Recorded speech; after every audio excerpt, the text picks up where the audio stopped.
Testing 1 2 3 testing 3 4 5. Is this shit on? Okay, here we go. Studio Steve back for the NBA Western Conference Finals. We'll do the Eastern Conference Finals tomorrow. Today we're hitting on the Western Conference Finals. We're back for 2025 NBA playoffs. This is just on the request of my man Justin Sahota, who reached out to me and said, we need Studio Steve back for the Western Conference Finals. Fuck it, we need Studio Steve back for both the conference finals. And I said, all right. The demand is out. The people have spoken. Studio Steve is back. We're talking NBA Western Conference Finals. T-Wolves versus the Thunder. Shit is about to get crazy. As if the NBA playoffs haven't been crazy already, shit's about to get crazier. This is probably going to be one of the best matchups of the playoffs so far, just because of how dialed in both teams are. We got youth on both sides. We got defense on both sides. We got superstars on both sides, under 25 superstars who are going to carry the league for the next 10, 12 years. This is going to be a hell of a matchup. Where do we start? Let's start with the stars. Let's start with Ant. Let's start with Shea. I'll be completely honest. I have watched tons of basketball this playoffs, and I will say that neither superstar has had their signature game yet. I know that sounds crazy. And if you look at box scores, you would say otherwise because these guys have put up 30 plus points in certain games, but they haven't had their signature game yet where they take over and just command the ball and absolutely take their team to the finish line, as Ant did last year against Phoenix. So I'm waiting for that. So I'm waiting for the superstars to shine through. Let's talk about the superstars on both sides then. Let's take Ant for one. Ant hasn't had the signature game, in my opinion, that I think the Wolves need to really rally behind the superstar and just be like, all right, this motherfucker is going to take us to the promised land. He's very capable of doing it. And at times, this playoffs, he has shown it in spurts. And what I will say is he's done it in a real maturity, in a real mature way. His maturity has definitely grown since last season. Last season, he was going 100 miles an hour from the beginning of the whistle to the end buzzer. And it showed in the Western Conference Finals against Dallas. He was completely out of gas. This year, you could tell he's a little bit more poised. He's picking his spots. And most importantly, he's getting his teammates involved. So getting his teammates involved, knowing that he's going to get his at whatever point that the team needs it. I personally do think, though, there's got to be a game where he just says, fuck it, and takes over. Everyone's going to rally around that. And when you see your star playing balls to the wall the way that he normally does on both ends of the floor, then of course their defense is going to pick up, their role players are going to pick up, and everything gets built around it, and that ball finds him swinging, and he's going downhill, and he's dunking on motherfuckers. It's going to happen. I don't know if it's going to happen against OKC, but it needs to happen at one point or another in these playoffs. That Ant is going to need to get that signature game in, and everyone's going to rally behind him, as if the pundits and the analysts already don't think he is the next face of the NBA, which for all good measure, he's very much set up to be that guy. But for him to have that signature game, take this team to the finals and win that shit, it would automatically solidify and stamp him as that guy. He's already on the precipice of getting there. So they need that big signature game from Ant. Let's stay with Minnesota for a couple minutes here. Another thing that I want to think about with Minnesota, being that they have a young team, they've got some veteran guys, but they got mostly a young team here. A lot of these guys haven't seen deep playoff action before. Can they keep their composure? Can they keep their composure? Can they keep their shit together? And can they keep calm when they need to? Can they raise their intensity when they need to? Can they follow the footsteps of what Julius Randle has been doing this entire playoffs? If you watch Julius Randle from the opening series until now, he has met the moment. He understands the moment. And there's a lot of plays during that Golden State series, many times where you could see shit kind of getting out of control, and he would just forcefully demand the basketball, and he would go get a layup. He'd hit a jumper. He'd get to the free throw line. He would do something to generate offense for his team, and he would do it with his ferocity. He's been playing. This is the best I've ever seen Julius Randle play in the postseason. He's just taking over. He's commanding the ball. He's commanding the game. He is physically fucking aggressive on both ends of the floor, especially offensively. And they need that. Because like I say, I feel like that was Cat last year. or sorry, not Cat last year. That was Ant last year. Cat was there last year. That was Ant last year. Ant was being really demanding, and the periphery guys were building up around him. And Cat being there, Cat was hitting all those open jumpers, and Cat was playing phenomenally himself. But I think he was doing it based off of the intensity that Ant was bringing. Julius Randle is that guy this year. Julius Randle is absolutely amazing this postseason. And I think for the T-Wolves to go deeper into the playoffs and get to the finals, they're going to need to ride that wave. He's going to need to continue to be the leader on the court and off the court and demanding the ball in periods of times where it feels like Minnesota's kind of stuck in the mud. And when it has been that case earlier in the playoffs, he's gotten the ball, he's gotten downhill, he's gotten to the line, and he's won them some games. He's been playing fucking phenomenally. He's been playing with that aggression, and that aggression is going to be hard to match on the other end for OKC. Granted, they have a couple of big guys in their lineup now that they didn't have last year, but if you get a couple of those guys in foul trouble, you're stuck with the Alex Caruso's of the world guarding him one-on-one. Now, Alex Caruso did amazing against Jokic in Game 7, but to play Julius Randle is a totally different beast. Jokic is obviously a fucking monster compared to Caruso, but Julius Randle is also a monster compared to Alex Caruso. And not only that, but he plays with way more aggression and pace and force than Jokic does in the half court. So we'll see if he can be that sort of that light and that calming presence for the T-Wolves as they try to battle it out with OKC here. The third thing I want to talk about with the T-Wolves, we're going to cover three things with both teams. We've done two. So can Ant make his signature game happen in the Western Conference Finals to propel the Wolves to the finals? B, can they keep their composure? Julius Randle has met the moment the entire playoffs. Let's see if he can continue doing it, continue leading this team through this series into the finals. Third thing, is zone defense the answer to Shea? That seemed to be a big problem for Shea against the Nuggets. And the T-Wolves, coincidentally, didn't run very many zone defense plays at all across the board in the 82-game season. More than 50% of the zone defense they played this season happened against the Oklahoma City Thunder. So zone defense proved to be a problem for Shea in the last series. You know the T-Wolves were watching that the entire time, and they're going to focus on that, I think, this series as well. Granted, they got Jaden McDaniels, they got Ant, they got all sorts of interchangeable players, as does OKC, to play off their guards. And I think that Jaden McDaniels being 6'10", being an amazing defender, lanky, long arms, super quick feet, he can get up in the air. He's going to disturb Shea enough that he's going to cause problems. Now, if they throw in that zone and mix it up, I think that might fuck with them a little bit. As we saw in that last series with Denver, OKC just couldn't hit threes. I don't know what was going on. There was a couple of games here and there that they hit some, but it looked like a different team from the regular season to the playoffs in terms of their three-point efficiency and the amount of makes that they were getting. So is zone defense the answer to Shea? I don't know. If you remember last year in the Western Conference Finals against Dallas, the T-Wolves and the Mavericks were doing the exact same thing on defense after Game 1, which was they were rushing two players up to center court, and they were trapping or essentially pressuring either Ant or Luka, whoever had the ball in their hands. Both teams are doing it to each other just to get the ball out of the primary ball handler's hands. And what that does is it forces the rest of the team, now you've got the rest of the four guys, to play half-court offense. That is what is going to lead me into my first point about OKC. What is the story with OKC's half-court offense if Shea is out of the picture? If they're pressuring Shea up at half-court, they're doubling him, 30 feet away from the hoop, who then is going to become the person on OKC that can control the floor, that can get downhill, that can get some passing going, that can get a bucket? Now, it's happened sporadically for OKC across the entire playoffs, and they usually do it by committee. So there isn't necessarily one individual, but they do it by committee. Being that that's the case, they're going to need an individual. They're going to need someone to at least alleviate some of that pressure off of Shea, take the reins, and make some plays in the half court. Without Shea in the half court, OKC gets a little funky. They get a little funky without Shea handling the ball in the half court and setting up their offense, running those high screen and rolls with Isaiah Hartenstein or with Chet.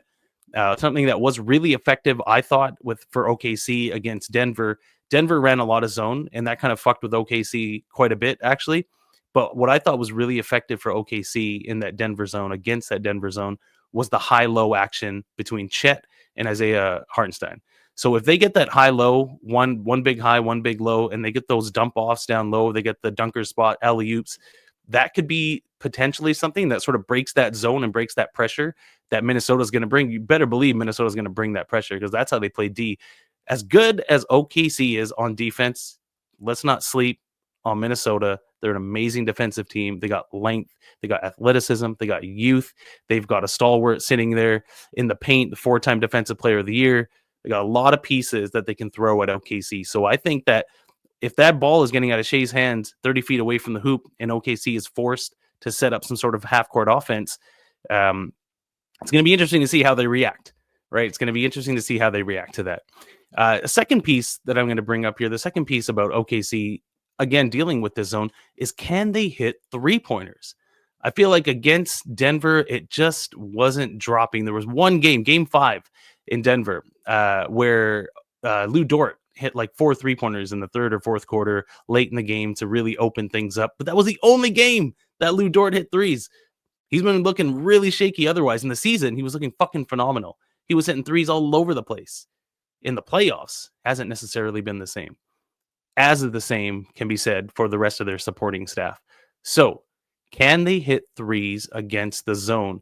With a traditional 2-3 zone, the easiest way to break it is the guard up top to break down the two defenders, and then you kick or you dump off in the paint. And they've successfully broken that 2-3 zone many times throughout the playoffs so far, but when they kick, their shooters aren't hitting. That's going to be a big piece. They're going to have to hit some 3-pointers if their half-court offense gets stagnant at points of the game.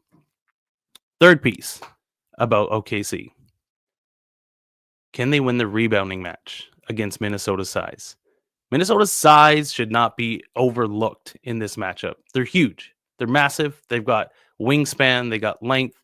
They can cover the floor really quickly. They can clog up the paint really quickly. They get in the passing lanes. They're a big fucking team. And as I say, with OKC, they got a couple of big guys. They got Hartenstein. They got Chet. They got Jay Will, who has been selectively played throughout the playoffs. And who am I to criticize Coach Daignault? But when you got a third big, you got to bring him in to give some relief minutes here and there, don't you? They played him a little bit in that Denver series and then played him out for whatever reason.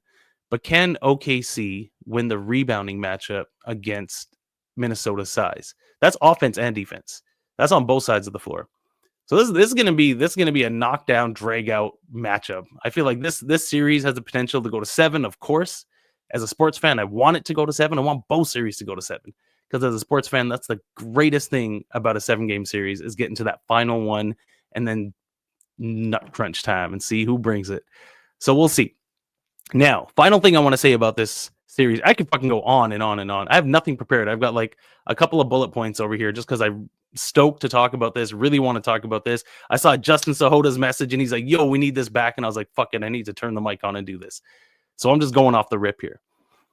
The other thing I want to say, and the last thing I'll say about this matchup, we'll keep talking about this as this series evolves. Because as a 7-game series evolves, all this shit can go out the window, and then there's going to be new shit to talk about game 2, 3, and 4. Who knows? We'll see. But before this series starts, this is how I'm feeling. Last thing I'm going to say is X factors in this matchup. Now, as far as X factors are concerned, what I will say is I'm going to say that the studs on Minnesota obviously are Ant and Julius Randle. The studs on OKC, I'm going to say, are Shea and J-Dub, Jalen Williams. The role players play an effective role in winning championships. X factors, both these teams are so deep that there's multiple X factors. The X factors that I have picked out for these teams, for the Wolves, DiVincenzo, Naz Reid, and Nickeil Alexander-Walker. Those are the 3 X factors that I think will play a significant role in this series. In order for Minnesota to win, Nickeil's got to hit threes, DiVincenzo's got to hit threes, Reid's got to hit threes. Those are their 3 big guys off the bench and around the perimeter that really provide them a lift when you got Ant going downhill and you got Julius playing in the paint. They need those three guys outside, but what they also need from those guys is some defensive pressure. DiVincenzo's really good about getting his hands in the passing lanes.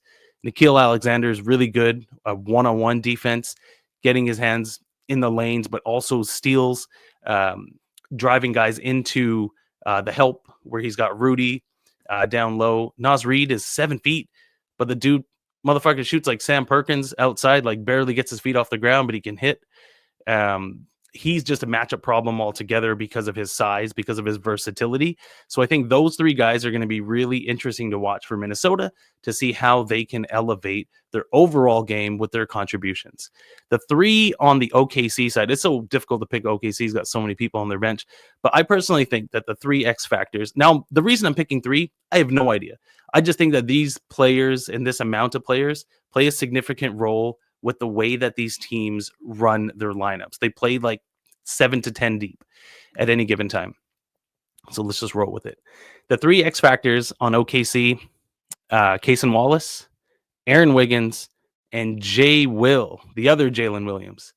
We got to stop having multiple Jalen's in the league. There's way too many Jalen's in the league. We can't have two Jalen Williams on the same team. Shit gets too confusing. Jay Will, Aaron Wiggins, Cason Wallace. Those three guys, also similar to the T-Wolves guys. I don't know why I'm saying T-Wolves. So no one ever says T-Wolves anymore. They just say Wolves or they say Minnesota Timberwolves, whatever it is. Those three guys for OKC play the perimeter really well, defensively and offensively. Jay Will can come in and get you a couple of threes when you need it, get the crowd on their feet. Cason Wallace is a fucking dog. That guy can play defense 90 feet. He gets up in your jersey. He gets up at the rim and dunks it. He dunked on Jokic's ass last game in game 7. He rebounds, he steals, he's all over the place, man. The guy's a fucking steam engine. Aaron Wiggins has been up and down. He's had a great season and he's had a couple of really good games and effective games in the playoffs, but they need those three guys consistently. And maybe it's not all three every game. Maybe it's one guy one game, one guy another game, and one guy another, because that is what bench players do in a 7-game series to win a championship. They'll win you a couple of those. You got to rely on your stars. You got to rely on your defense and your rebounding. But those motherfuckers that come in, hit a couple of big threes, make a couple of big stops, get a couple of charges, and next thing you know, the state of the game has changed.